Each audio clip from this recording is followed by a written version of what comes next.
आज सोमवार, नारळी पौर्णिमा, राखी पौर्णिमा, संस्कृत दिन. सर्वांना शुभेच्छा. 19 ऑगस्ट. सगळ्यांनी नारळी पौर्णिमा, राखी पौर्णिमा आनंदितपणे साजरी केली असेल.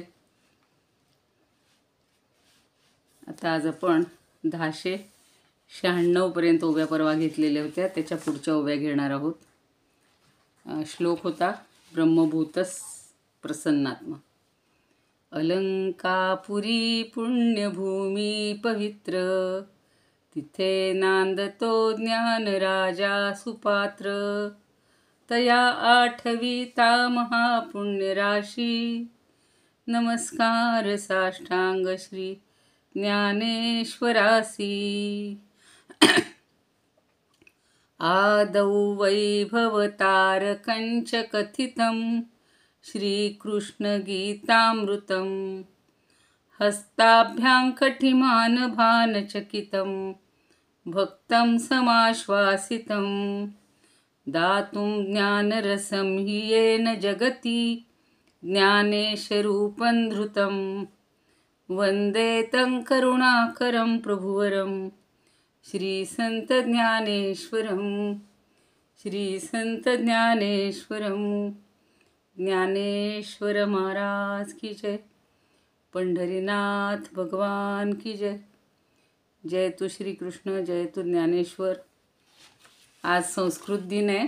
सकाळी तो श्लोक म्हणायचा होता आणि पुन्हा बंदच झालं एकदम, तर राहून गेला. पठामि संस्कृतं नित्यं, वदामि संस्कृतं सदा. ध्यायामि संस्कृतं नित्यं, वन्दे संस्कृतमातरं. संस्कृतस्य प्रसाराय नैजं सर्वं ददाम्यहं. संस्कृतस्य सदा भक्तो, वन्दे संस्कृतमातरं. वन्दे संस्कृतमातरम्. आत्मानम् आहुतं मन्ये, वन्दे संस्कृतमातरं. वन्दे संस्कृतमातरं. वन्दे संस्कृतमातरं. सर्वांना संस्कृत दिनाच्या पण शुभेच्छा. आपल्याला खरं एखादा दिवस का विना संस्कृत बोलण्यासाठी आपण ठरवायचं आहे. सगळेजण मिळून ठरवूयात. मागे आपण ठरवलं होतं शुक्रवारी करत जाऊया, पण आजच्या दिवसावर अशी आपण प्रतिज्ञा करू की आठवड्यातून एक दिवस का विना 2-4 वाक्य जर आपण बोलायला शिकलो, 2-4 जणांकडून प्रॅक्टिस करून घेतलं, तर पुढच्या वेळेला नवीन लोकांना संधी द्यायची आणि हळूहळू संस्कृतचा प्रचार प्रसार आपल्या प्रत्येकाच्या घराघरात संस्कृत रुजवलं पाहिजे. म्हणून ते कालिदासाचं गाणं पण मुलं छान म्हणत होती आमच्या इथली पण. कालिदासो जने जने कंठे कंठे संस्कृतं. कालिदासो जने जने कंठे कंठे संस्कृतं. ग्रामे ग्रामे नगरे नगरे. आता मी इथे गेह्याऐवजी देशे म्हणते. देशे देशे संस्कृतं. कालिदासो जने जने कंठे कंठे संस्कृतं. सरला भाषा मधुरा भाषा दिव्या भाषा संस्कृतं. कालिदासो जने जने कंठे कंठे संस्कृतं. मुनिजनवाणी कविजनवाणी बुधजनवाणी संस्कृतं. कालिदासो जने जने कंठे कंठे संस्कृतं. कविजनवाञ्छा बुधजनवाञ्छा मुनिजनवाञ्छा संस्कृतं. कालिदासो जने जने कंठे कंठे संस्कृतं. जने जने रामायणचरितं प्रियजनभाषा संस्कृतं. कालिदासो जने जने कंठे कंठे संस्कृतं. कंठे कंठे संस्कृतं कंठे कंठे संस्कृतम. अशी सोपी सोपी भरपूर गीतं आहेत संस्कृतमध्ये. संस्कृत स्तोत्र तर आपण म्हणतच असतो.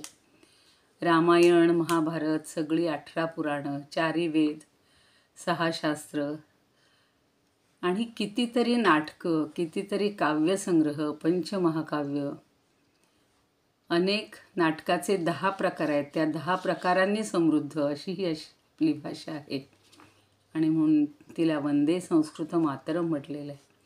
इकडच्या भागात सुद्धा इंग्लंडला वगैरे किंवा इथल्या काही शाळांमधून इंग्लिश मिडियमला संस्कृत कंपल्सरी केलेलं आहे. तसं आपल्या भारतातही आता बऱ्याच ठिकाणी होतं आहे. पण आपण सगळ्यांनी हट्ट धरला पाहिजे की आमच्या नातवंडांना, आमच्या मुलांना संस्कृत आलं पाहिजे, भले शाळांमध्ये असू की नसू. म्हणून संस्कृत भारती ही संस्था जशी सर्व स्तरावर म्हणजे सगळ्या देशांमधून ती कार्यरत आहे. भारतात पण आहे. खूप जण आपल्यापैकी संस्कृत भारतीतर्फे संस्कृत संभाषणाचे वर्ग शिकलेलेही असाल. पण त्याचं अधिक प्रचार करण्याचं आपण एक व्रत घेऊया. आता 54वा श्लोकच आपण छान शिकत होतो. ब्रह्मभूतः प्रसन्नात्मा न शोचति न कांक्षति समः सर्वेषु भूतेषु मद्भक्तिं लभते परा. आपण बघतो की जो ब्रह्मभूत झालेला आहे म्हणजे ब्रह्मापर्यंत जो पोहोचलेला आहे, ब्रह्मरूप झालेला आहे, तो कधी न शोचती म्हणजे तो कधी शोक करत नाही, न कांक्षती कधी तो कुठल्याची अपेक्षा करत नाही, इच्छा करत नाही आणि सर्व प्राणीमात्रांच्या ठिकाणी तो समवृत्तीनं राहतो, समभावानी राहतो आणि त्यामुळं त्याला पराम सद्गतीम लभते. अत्यंत श्रेष्ठ अशी सद्गती अर्थातच मोक्ष प्राप्ती होते. आणि त्यानुसार परवा आपण काही ओव्या पाहिलेल्या होत्या की सगळीकडे जसं साम्य दिसतं, सगळ्या निसर्गातल्या चराचरामध्ये जसं दिसतं आणि त्यामुळं तिथे ऐक्यभावच सगळीकडे असतो, अद्वैत असतं, द्वैताची कल्पना सगळी संपलेली असते. तर आपण आता 1-2 ओव्या फक्त पूर्वीच्या बघूयात. तेव्हा आत्मत्वे शोचावे, काही पावावया कामावे, हे सरले समभावे भरिते तया. म्हणजे ही समभावाची एकदा अवस्था प्राप्त झाली, आत्मानंदाची अवस्था प्राप्त झाली की काय घडतं तर अलाभाचे दुःख होत नाही. म्हणजे एखादी गोष्ट मिळाली नाही, पावावे म्हणजे मिळावं अशी आपली काही जर इच्छा असेल आणि ते प्राप्त झालं नाही तरी त्याचं दुःख होत नाही. हे सरले समभावे आणि मग त्याच्या ठिकाणी समभाव आलेला असतो. सुख आणि दुःख ह्या दोन्ही गोष्टी समान वाटतात. भरिते तया म्हणजे जसं काही त्याला त्याचं म्हणजे जशी भरती येते तसं भरिते हा शब्द वापरलेला की सगळ्या इच्छा त्याच्या ठिकाणी कशाही असल्या तरी तो समभावानेच बघतो. म्हणजे समभावाचं भरतं येतं त्याच्या ठिकाणी. आता 96 पासून आपल्याला सुंदर अशी हे पाहिजेत, उदाहरणं पाहिजेत. ज्ञानदेव त्याच चराचरातल्या गोष्टी, सूर्य, चंद्र, नद्या, पाऊस, सागर, ही उदाहरणं पुन्हा पुन्हा वेगवेगळ्या रीतीनं कशी समजावून देतात आणि त्यामुळं आपल्या डोक्यामध्ये तो भाग अगदी पक्का बसतो. उदया येता गभस्ती सोपी रचना आहे. नाना नक्षत्र व्यक्ती हार विजती दीप्ती अंगिका जेवी. जेवी म्हणजे ज्याप्रमाणे. आता सूर्य उगवला रे उगवला, सूर्याचा उदय झाला की काय होतं, क्षितिजावरची आकाशातली सगळी जी नक्षत्र आहेत ती आपलं तेज हरपून बसतात. ती दिसतात का हो सूर्य उगवल्यावर? नाही. सूर्य मावळल्या त्यांचं अस्तित्व दिसायला लागतं. म्हणजेच ती लोप पावतात. सूर्य उगवला की ही नक्षत्र सगळी लोप पावतात. म्हणून पुढच्या ओवीत काय म्हणतात, देवी उठतिया आत्मप्रथा हे भूतभेद व्यवस्था मोडित मोडित पार्था वास पाहे तो. त्याप्रमाणे हा आत्मानुभव आला, आत्मप्राप्ती झाली की मनुष्य सगळीकडं अभेद दृष्टीनं पाहायला लागतो. त्याला भेद दिसतच नाही. म्हणजे त्याला सुखही तसंच वाटतं आणि दुःखही तसंच वाटतं. सेम, समभाव. श्रीमंत आणि गरीब सारखेच वाटायला लागतात. पशु आणि पक्षी सगळे समभावानी, सगळ्यांमधलं आत्मतत्व त्याला दिसायला लागतं. आणि म्हणून तो प्राणीमात्रांमधली जी भेदव्यवस्था आहे ती मोडीत काढतो. ती संपून जाते.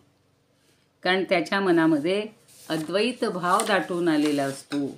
मोडीत मोडीत पार्था वास पाहतो. वास पाहतो म्हणजे एकत्व पाहतो, समभाव पाहतो, अद्वैत भाव पाहतो. आणि तो असा दाटून आलेला असतो की प्रत्येकाला बघा तो असा आनंदानेच, समभावानेच वंदन करतो. आता आपण व्यावहारिक जीवनात सगळं विरुद्ध आहे बरं का. समजा काल परवाच बघा पुण्याला का कुठे सातारला झालेली आहे सभा. मुख्यमंत्री, उपमुख्यमंत्री कोणीही येणार असलं की आपल्याकडे एक तो फार मोठा ताफा असतो. त्यांची सरबराई करायची, त्यांना स्टेजवर बसवायचं. ते कधी खाली बसतील का? बसवलं तर चालेल का? मग केवढा अपमान होईल, अवमान होईल. आणि एखादा अगदी गरीबातला गरीब असा जर स्टेजवर नेऊन बसवला तर, लोक तो जाऊन बसला तर लोक त्याला फरफटत ओढतील, मारतील, करतील. हे कधी आहे? हे लोकव्यवहारामध्ये हे असंच चालणार आहे. जगातील व्यावहारिक सत्य हे असं आहे, व्यवहारातलं सत्य. पण पारमार्थिक किंवा आध्यात्मिक सत्यामध्ये तोही स्टेजवर बसला तरी त्याच्या ठिकाणी परमात्मा भावच आहे. मंत्री आले तरी ते तसेच आहेत. अगदी लहानात लहान एखादा तिथे पक्षी, प्राणी, कीडक येऊन बसला तरी त्याच्यामध्ये तो समभाव आहे. पण असं कोणी कोणाचं संमेलन व्यवहारामध्ये करू शकणार नाही.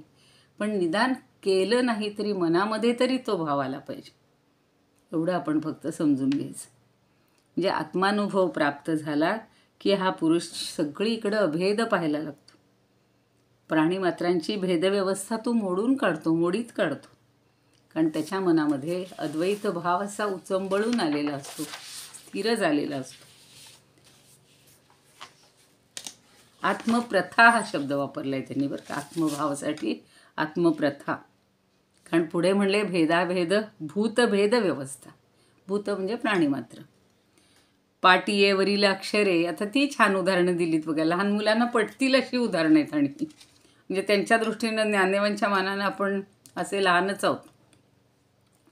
पाटियेवरील अक्षरे जैसी पुसता येती करे, तैसी हारपती भेदांतरे तयांची ये दृष्टी. आता वेगवेगळे पण आता निघालेले आहेत बरं का, असे पेन पण निघालेले आहेत की त्या पाटीवर लिहिलं की पुन्हा ते पुसून जातं. तसं आपण मुळाक्षरं वगैरे लिहायचो. जी पाटी असायची, स्लेट पाटी म्हणायचो, दगडी पाटी. तर त्याच्यावर आधी अक्षर लिहायचं, लगेच हाताने किंवा एखाद्या कपड्याने पुसून टाकायचं. म्हणून त्यांनी म्हणले पाटियेवरील अक्षरे जैसी पुसता येती करे, करे म्हणजे हाताने, तैसी हारपती भेदांतरे तयाची ये दृष्टी. किती सुंदर उदाहरण दिले आणि सोपं एकदम. तैसी हारपती भेदांतरे, भेदांमधलं जे अंतर आहे ते सगळं हरपतं, म्हणजे हरपून जातं, नष्ट होऊन जातं. भेदच उरत नाही. मग ती स्त्री नाही, पुरुष नाही. स्त्री पुरुषांमधला सुद्धा भेदाचं एक उदाहरण मागे कधीतरी मी सांगितलं असेल कुठे, पण मला एकदम ते गोंदवलेकर महाराजांनी सांगितलेलं फार पटलेलं आहे बघा. सांगेन मी आता थोड्या वेळात.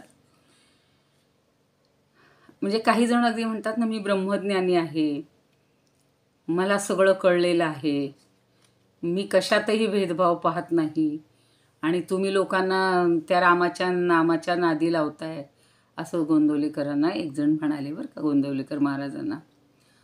तर ते म्हणे, हो बाबा, मी एक साधा सामान्य माणूस आहे, मला काही हे ब्रह्म काही माहिती नाही बरं का. नाही म्हणे, तुम्ही तर बोलत असता, ब्रह्मज्ञान सांगत असता, म्हणे बघूया कोण त्याच्यामध्ये जिंकतंय ते. ती वादावादी वगैरे असायची पूर्वी, शास्त्र चर्चा असायची. खूप चर्चा केली त्यांनी, खूप स्वतःचं ज्ञान आदल्या दिवशी सगळं सांगितलेलं असतं, ज्याला आपण पाजळलं म्हणतो तसं पाजळलेलं असतं. आणि म्हणे मग तुमच्या अगदी अंगी बांधले ना ब्रह्म. हो म्हणे, ब्रह्म म्हणजे मी अगदी ब्रह्मरूपच झालेलो आहे, मला कसलाच भेद नाही. गोंदवलेकर महाराज तसे विनोदी असतात बरं का, किंवा खरे अगदी ज्याला चाणाक्ष म्हणतात तसे असतात. ते दुसऱ्या दिवशी म्हणतात आता ह्यांची आपण गंमत करायची, म्हणून ते कुठून तरी ओढ्यावरून नदीवरून येत होते ते गृहस्थ शास्त्री म्हणणारे. मग महाराजांनी पाहिलं आणि त्या गावची एक म्हातारी मावशी असते, अशी झांबाज असते. तिला ते म्हणतात, एक मावशी काम करायचं, ते जे शास्त्री आहेत ना त्यांचं धोतर असं तू ओढायचंस, सोडायचंस. हा गृहदृष्टांत सांगण्याजोगा नाही पण कळण्याजोगा आहे. तर ती म्हणते बरं ठीक आहे करते म्हणे मी. आणि ते गृहस्थ असे जेव्हा यायला लागतात त्या नदीवरून किंवा ओढ्यावरून, तेव्हा ती जाते आणि भरदिशी त्यांचं ते वस्त्र फेडते. तर म्हणे ते असले संतापून आले महाराजांच्या ह्याच्यामध्ये मंदिरामध्ये, काय म्हणे ती म्हातारी कोण कुठली आणि कसलं धाडस म्हणे तिचं, माझं वस्त्र ती फेडते म्हणजे काय, काहीतरी तिला वाटायला पाहिजे की ती लाज वगैरे. महाराज म्हणले, अहो तुम्ही तर काल म्हणलात ना मी भेद सगळं अमंगल, मी सगळं मावळून गेलेत माझ्यातले भेद, म्हणजे अजूनही तुम्हाला ती मावशी ती वेगळीच दिसतीये, स्त्रीच वाटतेय. हो आत्मतत्व जर एक आहे तर स्त्री पुरुष भेद तरी कशाला मानायला पाहिजे. आणि तुम्ही जर एवढं सगळं आंतरिक हे स्वीकारलेलं आहे मग ते क्षमा मागतात. असे खूप जणांचे प्रसंग झाले, समर्थांच्या बाबतीत पण झालेले आहेत. त्यांनीही अनेक लोकांना कसं सर्वाभूती एक परमेश्वर आहे हे पटवून दिलेलं आहे, आपल्या वागण्यातनं पटवून दिलेलं आहे. त्यामुळं असे गमतीचे प्रसंग सोडून द्या. पण इथे जे त्यांनी म्हणले की तैसी हरपती भेदांतरे तयाची दृष्टी, म्हणजे तो खरा ब्रह्मज्ञानी होता का हो, अभ्यास केलेले वेगळे. म्हणून आपण हरिपाठात पाहतोय की कितीही शास्त्र अभ्यासली, कितीही ग्रंथ अभ्यासले, पण जर अनुभवानं ती दृष्टी आली नसेल आणि अनुभवानं एकही आलेच नसेल, समभाव झालेला नसेल, तर ते सगळं व्यर्थ आहे. पुढं बघूया. तैसेनी अन्यथा ज्ञाने जिये घे पती जागर स्वप्ने, तिये दोन्ही केली लीने अव्यक्ता माझी. आणि अन्यथा ज्ञान म्हणजे मिथ्या ज्ञान. त्याचप्रमाणे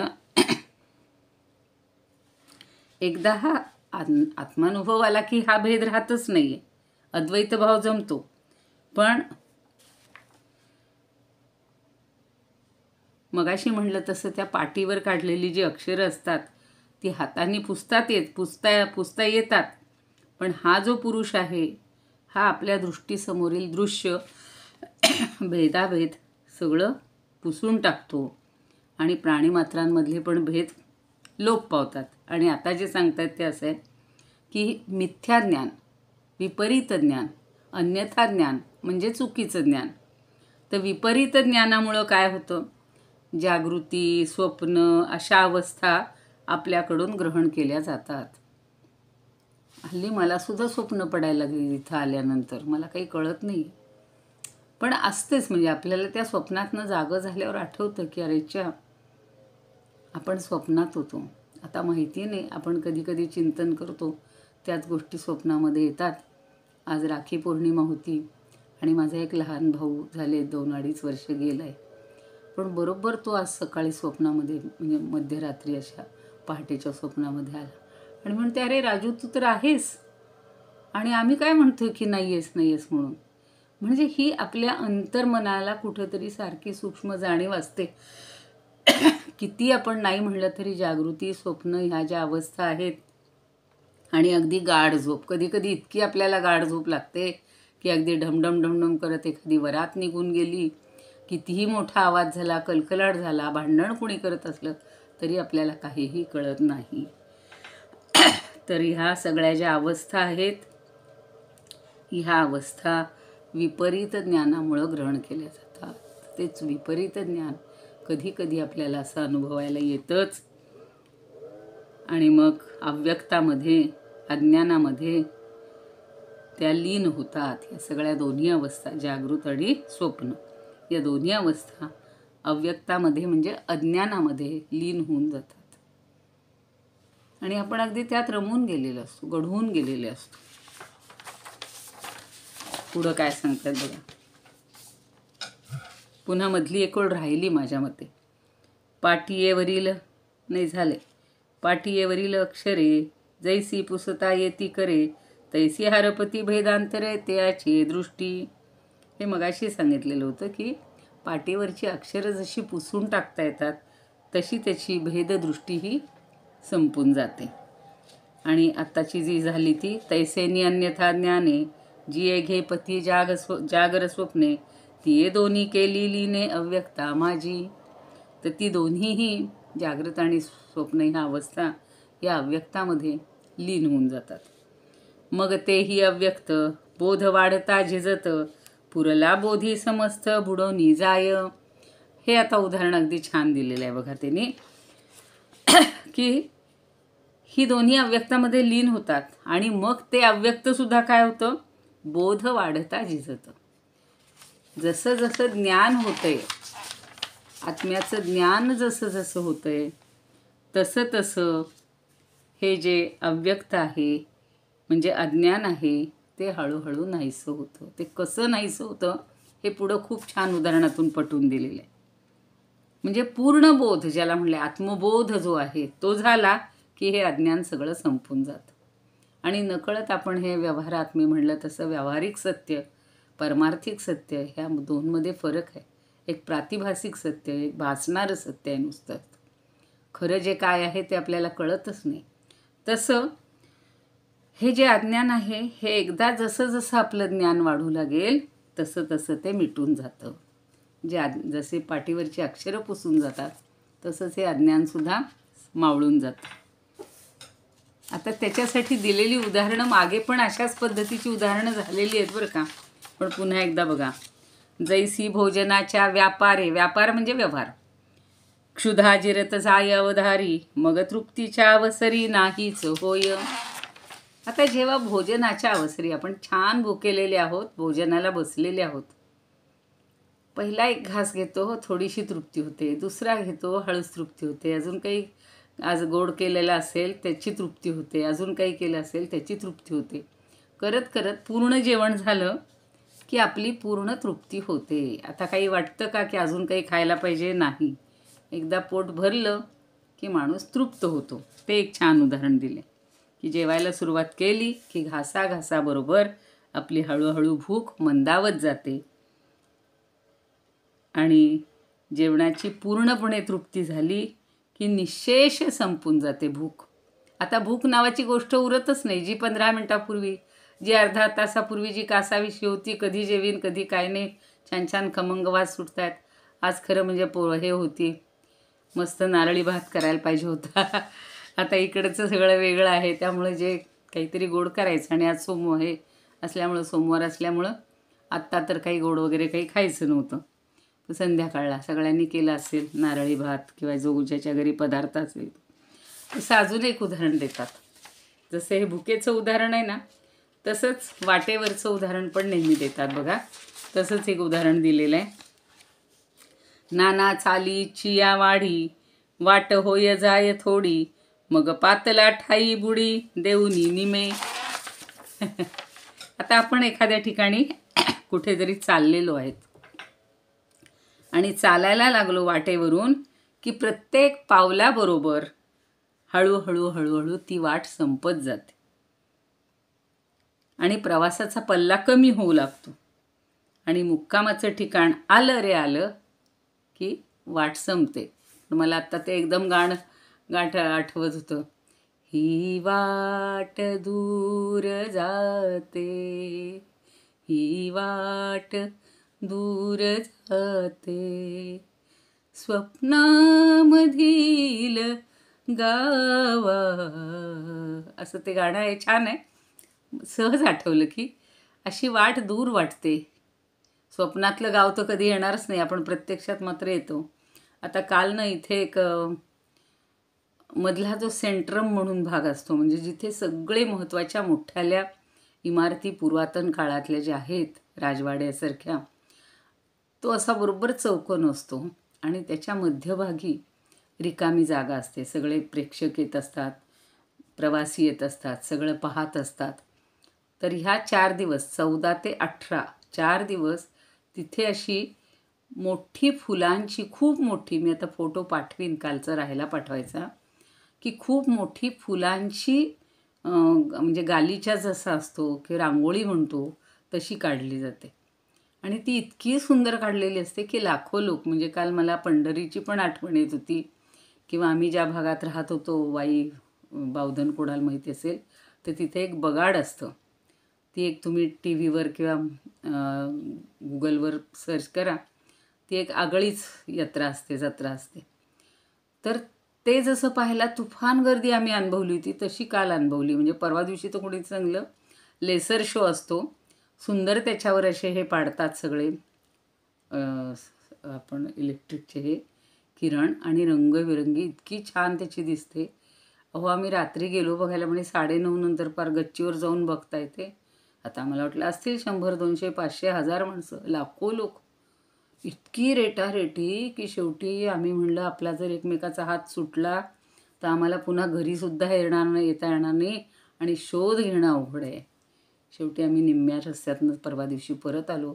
आणि काल मग दुपारच्या वेळेला इथे एक फूड मेला, इंडियन फूड मेला करतात, तर तो फूड मेला बघायला गेलो. म्हणजे सगळी यात्रा, सगळी व्हरायटी आपली भारतीयांची, सगळ्या दक्षिण उत्तर सगळ्या भागातली. आणि त्याच वेळेला इथले सगळे जेवढे भारतीय आहेत ते आपल्या कला सादर करतात, नृत्य असतील, गायन असेल, वगैरे वगैरे. तर ते सगळं बघायला गेलो. तर ते बघायला जेव्हा गेलो तेव्हा ती वाट कधीच संपती, एकदा कधी तो मेलाजवळ आपण जातो, यात्रेजवळ, असं झालं. आणि तिथून बाहेर पडल्यावर आपल्या गाड्या कुठं आहेत, तिथंपर्यंत जाईपर्यंत इतके थकून गेलो होतो अक्षरशः. कारण एका ठिकाणाहून दुसरीकडे जाण्यासाठी पुन्हा मेट्रो करा, मग त्या मेट्रोचा प्रवास संपायला पाहिजे. आणि तो जेव्हा संपून तो आम्ही गालिचा पाहिला, समाधान झालं. पण पुन्हा त्या फ्लॉवर कार्पेटपासून इकडं परत यायला पुन्हा तेवढाच प्रवास, आणि तो तेवढा करेपर्यंत थकून गेलो. पण परत आपण आपल्या ठिकाणी आलो की ते सगळं विसरतो, ती वाट संपून जाते. म्हणून स्वप्नामधील नाही पण सत्यामधील गावाला मात्र आपण जाऊ शकतो. फक्त जाईपर्यंत ती वाट पुढे पुढे पुढे पुढे हळूहळू हळूहळू कमी होत जाते. एकदम सहज आठवलं म्हणून सांगितलं, आणि तुम्हाला अशा काही आठवणी माझ्या सांगणंच राहून गेले. काय काय इकडे बघितलं ते बघू पुन्हा एखाद दिवस खास त्याच्यासाठी. आता पुढचं सांगतायत बघा, का जागृती जवळजवळ उद्दीपे. आता पुन्हा जागृती आणि स्वप्न पुन्हा ते किती वेळा पटवून देतात. तव तव निद्रा हारपे, मग जागी न लिया स्वरूपे नाहीच होय. आता जशी जशी आपल्याला जागृती यायला लागते, म्हणजे आपली झोप संपायला लागते, हळूहळू जाग येते आणि मग निद्रा संपत राहते. मग आपल्याला सगळं जाणीव होते की अरेच्या आपण इथे आहोत, इकडं पक्षी किलबिल करतायत, इकडं सगळं तसं असतंच बरं का. सूर्याचे छान सोनेरी किरण, इथल्या 5 वाजताच ते सगळं वातावरण बघायला मिळतं. आणि पूर्ण जागी झालो की झोप संपुष्टात येते. तसं अज्ञान पूर्ण संपलं की ज्ञान पूर्ण होतं. थोडंसं कुठेतरी ठिपका राहिला अज्ञानाचा, तोपर्यंत पूर्ण ज्ञान झालं असं म्हणता येत नाही. मी मागंही म्हटलं होतं की अगदी आपण शिखरावर गेलो, शिखरावर म्हणजे अगदी पर्वत शिखरावर गेलो, तिथलं मंदिर गाठलं की आपली तृप्ती झाली. आपलं जे काही ठिकाण आहे तो आपण अनुभवलं. तसं आपण एकदा जिथंपर्यंत जायचे ते मिळालं की ती वाट संपते. झोपेतनं पूर्ण जागे झालो की झोप संपुष्टात येते. अजून एक उदाहरण देत आहेत.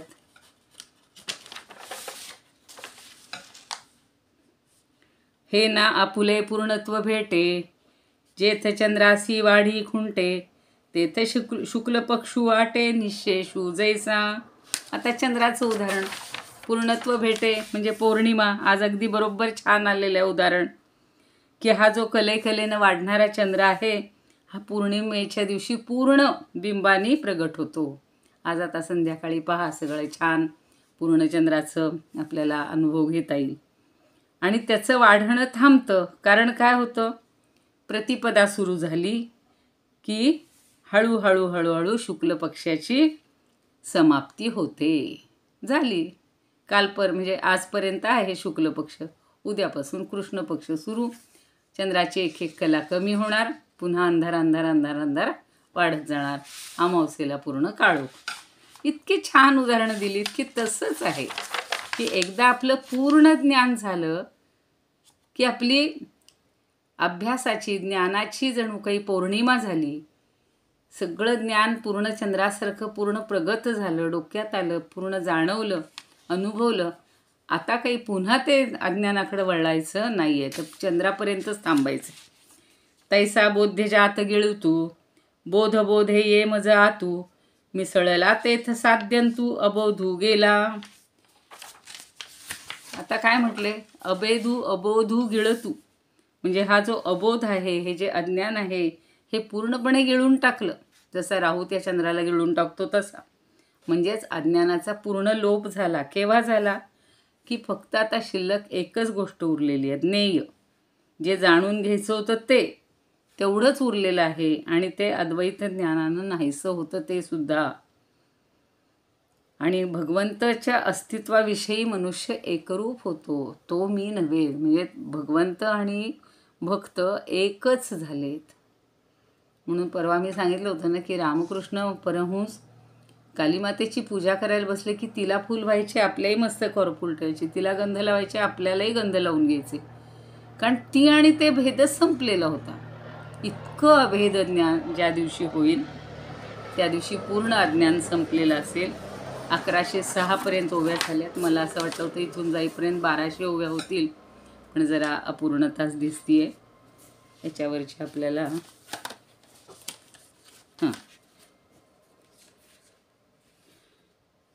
तयात्मक आहे वेळ अजून. तयात्मबोध प्रसन्नता ऐसे, पार्थानाव असे सुविख्यात. तिचं आत्मबोध प्रसन्नता चांग, साधक तो मग भोगी जेव्हा. तेव्हा ऐक्य भावे तयासी अर्जुना, खेदना कामना उरे काही. जैसा का काशी उगवता रवी, सतेज लोपवी नक्षत्राते. म्हणजे तेजासह तो नक्षत्राला लोपवून टाकतो. सतेज म्हणजे तेजासह. तैसा स्वरूपाचा येता अनुभव, भूतिभेदभाव देखे ना तो.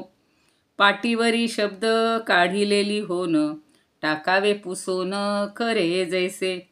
तैसा भिन्न भाव हारपोनी जाय, देखे ते होय आत्मरूप. विपरीत ज्ञाने दाविल्या ज्या जाती, अवस्था जागृती आणि स्वप्न, दोन्हीही त्या लीन होती सुषुप्तीत. स्थितीची निभ्रांत अज्ञानाची. मग पार्था जो जो वाढू लागे ज्ञान, सर्वत्र अभिन्न एक दिसे. तो तो अज्ञानही होनी अक्षीण, पावते विलीन पूर्ण बोधी. आज लोक कमी आलेत. घालिता मुखात घास एक एक, होत जाय भूक शांत जैसी. हारपे निशेष मग होता तृप्ती, जैसी होय गती अज्ञानाची. वाढू लागे जो जो चालण्याचा वेग, तो तो जाय मार्ग थोडा होतो. मग इष्टस्थळ गाठीताची तेथे, निशेष तो खुंटे पार्था जैसा. किंवा जागृतीचा होय जो उदय, तो तो लया जाय निद्रावस्था. मग संपूर्णत्वे जाग येता साच, स्वरूपे नाहीच होय जैसी. पौर्णिमेचा चंद्र सर्वही कलांनी, राहता होनी परिपूर्ण. मग त्या चंद्राची वाढ केव्हा जेव्हा खुंटे, निशेष तो आटे शुक्ल पक्ष. बरोबर आजच्या मुहूर्तावर शुक्ल पक्षाचा चंद्राचा उल्लेख आलेला आहे आणि आपल्याला ते उदाहरण अगदी पटलेलं आहे. इदमुपकर्तुं भुवन मंडलम, समुदितमिव भास्करम. सादरं वंदे ज्ञानेश्वरं, त्रिभुवनमाता भगवद्गीता. लोकमंगला लोकविश्रुता, लोकहितं संततं ध्यायता. येन ज्ञानेश्वरी विरचिता श्रित्वा प्राकृतगिरं सादरं वन्दे ज्ञानेश्वरं सादरं वन्दे ज्ञानेश्वरम्। आरती ज्ञानराजा महाकैवल्य तेजा सेविती साधू संत मनुवेधला माझा। आरती ज्ञानराजा लोपले ज्ञान जगी हित नेणती कोणी अवतार पांडुरंग नाव ठेविले ज्ञानी।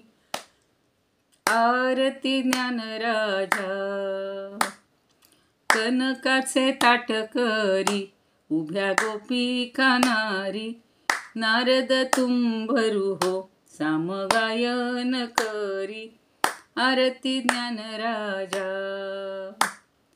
प्रगट गुह्य बोले विश्वब्रह्मची केले रामा जनार्दनी पायी मस्तक ठेविले।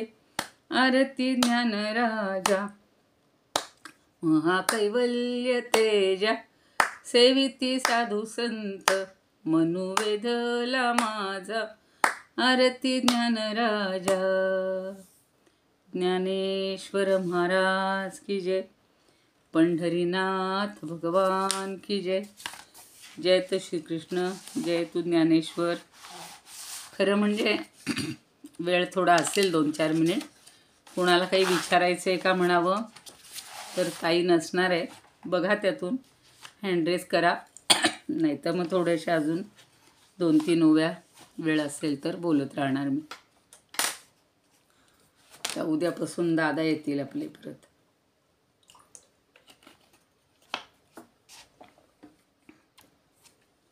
कुणाला काही विचारायचं आहे का?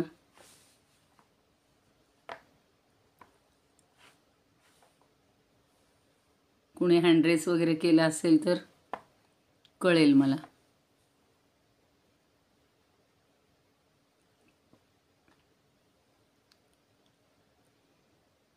कुणाला काही विचारायचं असेल तर बघा, म्हणजे मग मी त्यांना हे करू शकते, अनम्यूट करू शकते।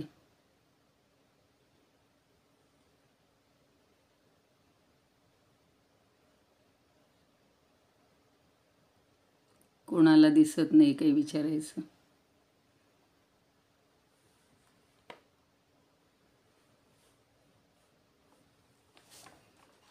ठीक आहे, अजून एखादी ओवी मी घेत राहते।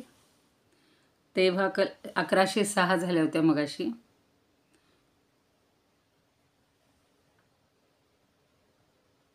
तेव्हा कल्पांताची ये वेळे नदी सिंधूचे पेंडवळे मोडूनी भरले जळे आ ब्रह्म जैसे। आता कल्पांत म्हणजे ज्याला आपण प्रलय म्हणतो, कल्पाचा अंत जेव्हा होतो, या सृष्टीची निर्मिती ज्या ब्रह्मदेवानी केली तिचा प्रलय पण एक दिवशी होत असतो, आणि तो प्रलय झाल्यानंतरचा जो काळ आहे तो कल्पांत म्हणलेला आहे। तर कल्पांत जेव्हा होतो तेव्हा हे सगळं ब्रह्मांड जलमय होतं।